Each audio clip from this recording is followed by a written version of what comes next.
शब आशूर खत्म हुई, सुबह आशूर क़यामत सुगरा और मसाइब व आलाम की खबर लेकर आ गई। इमाम अली मकाम के खैमों में अली अकबर की आजान की आवाज बुलंद हुई। इमाम हुसैन अलैहिस्सलाम ने अपने तमाम रुफ़क़ा और अहले बैत के साथ नमाज अदा फरमाई। ये शोहदाए करबला की आखिरी नमाज थी। वो सर जिन्हें थोड़ी देर बाद राह खुदा में कट जाना था, सभी सजदा रेज़ थे। 10वीं मुहर्रम का खूनी आफ्ताब तुलू हुआ। जिन्हों इंस से लेकर मलाइका नौहा कुना हुए। हुसैनी फौज के 72 जाबाज 22,000 के लश्कर से लड़ने के लिए तैयार हो गए। मैमना पर ज़ुहैर, मैसरा पर हबीब इब्ने मज़ाहिर मुकर्रर हुए और अलम अपने भाई अब्बास से अलमदार अलैहिस्सलाम को दिया। कुरान मंगवा कर बारगाहे खुदा में दुआ की। जब करबला तैयार हो गई तो इमाम हुसैन अलैहिस्सलाम ने लश्कर यजीद के पास जाकर कलाम फरमाया। इधर खैमों में औरतों ने जब आपका कलाम सुना तो उन पर हश्र बपा हो गया। उनके रोने की आवाजें बुलंद हुई तो आप अलैहिस्सलाम ने अब्बास और अकबर से फरमाया,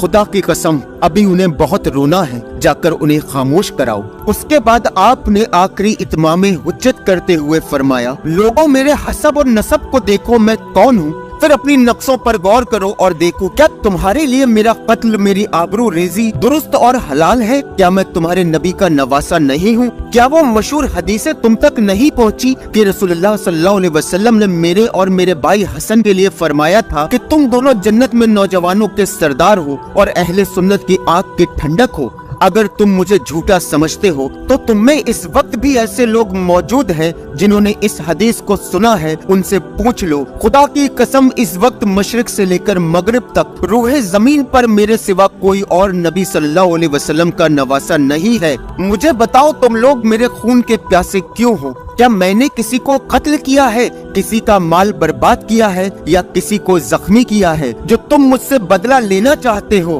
तुम्ही लोगों ने मुझे खुतूत लिखकर यहाँ बुलाया था और अब मुझे कत्ल करना चाहते हो? किसी यजीदी के पास जवाब न था तो सब खामोश रहे।